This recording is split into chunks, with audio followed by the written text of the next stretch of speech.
well, how did you and Blanche come up with this idea? What sparked this? What started? And it's really a funny story. Blanche and I have not known each other very long. The first time that we ever met each other was at a BHM dinner. Blanche was going to spend the night, and I was doing dessert. Neither one of us knew what to expect. This was, I guess, about a year ago. And anyway, we found ourselves running into each other a little more at church. I think we both were kind of getting involved in a lot of the same things at the same time, and our paths just kind of kept crossing. I guess it was maybe a rotation or two after we had met at BHM that Bill Northcutt and Jennifer Freeman and Blanche were talking, and it came up about how the children's clothes were in such bad condition and how little they had. And so Bill Northcutt was saying, you know, with all the kids in this church, if they're not somebody that, you know, can donate some clothes to some of these children, it was a little girl in particular, and so they just started talking, and they were saying, you know, we should just keep some clothes at all things for when they come. And so they looked at Blanche and said, you know, would you be interested in doing this? And she said, yes, and I know who I can call. So Blanche knew that I was kind of a worker bee, kind of like to have my hands in a lot of different things. Same way she did. And she called, and we were talking about it on the phone, and saying, you know, we'll just collect some clothes, and famous last words was, she said to me, it's not going to be any work. I mean, now this really is not going to be any work. And I thought, well, you know, it's not, and I do love clothes. So I need to do this, you know, and I don't have children, Mark and I don't have children, so I'll just dress all these little needy children and get that fixed, and so we worked it out. I even told Blanche, I said, oh, we've got plenty of room at our house. We have extra bedrooms. I'll keep the clothes. Here, we'll just keep like a girl's tub of clothes and a boy's tub of clothes. So, okay, easy enough. So we decided we were going to have a clothes drive.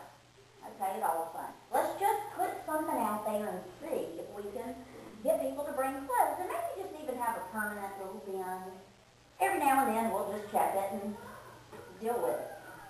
On the first clothes drive, I went to go pick up the clothes because I live right down the street, and there were over 500 pieces of clothes. And I was lugging them up the steps to our front porch, and all I could think about was how to lug them up the other steps.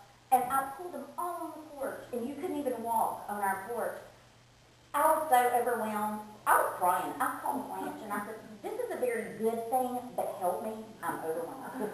And really, this was going to be more my thing, and Blanche was just going to kind of help out with it. And I said, Blanche, I can't do this by myself. And she said, Dallas, I'm going to do this with you. We're going to make this work and stuff. Okay. So that's sort of how our partnership began. Like everything else, not at all like we expected. Nothing like we planned.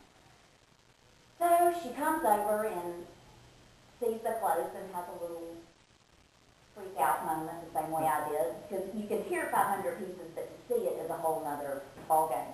So the first thing we decided was, well, it's too much for me to have to keep at my house, especially if more's coming. Knew Faith at All Saints was going to be tight, so we thought, well, we're going to just ask. And so we were looking around, and Corey Jones said, oh, I've got a closet that you can have. Perfect. Well, we went up, and it was probably as wide as this right here, and we had maybe half of it, because he had the other half full. So we knew immediately that wasn't going to work. So I did what I always do, and the only thing I know to do, and what I do best is run the mark. Mark, help! What am I going to do? And for those of you that don't know Mark that well, I am so lucky to have Mark in my life, because he has got probably the biggest kind heart of anybody that I know, and I will always be proud.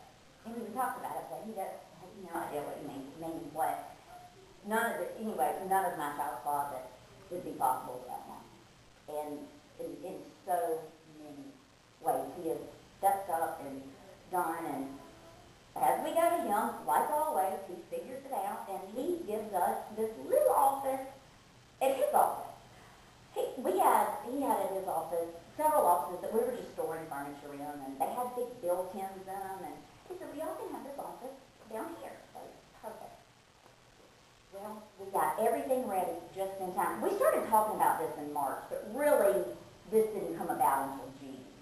And so in June, we go, and it was just in time for the BHN rotation. We were so excited. We had pulled their sizes. We had 2 little rolling racks of clothes in this one office that has these big built-in cabinets and desks, furniture stored everywhere, and we had collected shopping bags, and we were so excited. And a BHN client, Kim Tuck, was our very first client, and it was such a huge success. And she left. She had just gotten moved into a home, and the clothes were a huge burden on her that she didn't have to do. We didn't really realize it until we saw it for that first time. But we kept the clothes in, and the clothes kept coming in. And Dee Harmon in the preschool was so wonderful and gracious. And they have a bin in the preschool right when you walk in. They let us send letters home. And the clothes kept pouring in. Well, we quickly realized that BHN was not going to have the numbers to support all the clothes that we had. And at that time, we didn't realize it, but there is nowhere in the whole Birmingham regional area for children to get free clothing. There's not a clothing closet, anything like us. We went around, and we had no idea. This wasn't our goal. This was not something we set out to do. This is something that has just sort of fallen in our lap. And so we realized that one little office was fine, but it wasn't going to cut it. And so we go to Mark, and quickly one office turned into 4 offices that Mark ripped the built-ins out, had them painted, hung racks on all the walls. We have a children's room. We have a teen room, a coat room, a work room. All the clothes are hung by size and gender, and they're consignment shop plus quality. If we wouldn't put them on our own children, and I don't have any, then we have another wonderful ministry where we get them to. And it is such a wonderful experience, but we had to get our name out. We didn't even know how to go about finding other places. So we sat down and decided, made a list of everybody we wanted to contact, and Blanche typed an email, and we had about 5 minutes to come up with a name, a logo. Mark made some business cards for us in his office real quickly, and at this point we were using our cell phones. We didn't have time to stop and think a lot of this stuff through. And we were overwhelmed with the demand for this. I mean, we were getting calls left and right, to the point that there had to be some type of referral system. I mean, it was out of control. And so that is what we have gone to. It is now a full referral service. And what that means is all of the social agencies, charity groups, churches, anybody you can think of, Red Cross, United Way, Salvation Army, BHR, BHN, Empower Ministries, they all have our referral form. And they realize we are not for families that could benefit from a bargain. There's thrift stores for that. There are other places for that.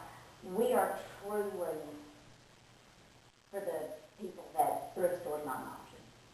So, because we would love to help everybody, but we don't have the club. I mean, we can't go through and have the appointments like we like to did it that way. So the way that it works is one of the agencies, they'll fax the referral form, and it has all the information, parents' name, guardian's name, children, their sizes, and we sort of take it from there. And I'm in charge, I keep the phone, so I call them, and we operate by appointment only. We're not open, you cannot just come and walk in, but, and we set an appointment with them, and we kind of go over kind of what their needs are, do their children wear uniforms, make sure we have the sizes right, set up convenient time for them. And they come, so we know exactly who is coming through that door and what they need.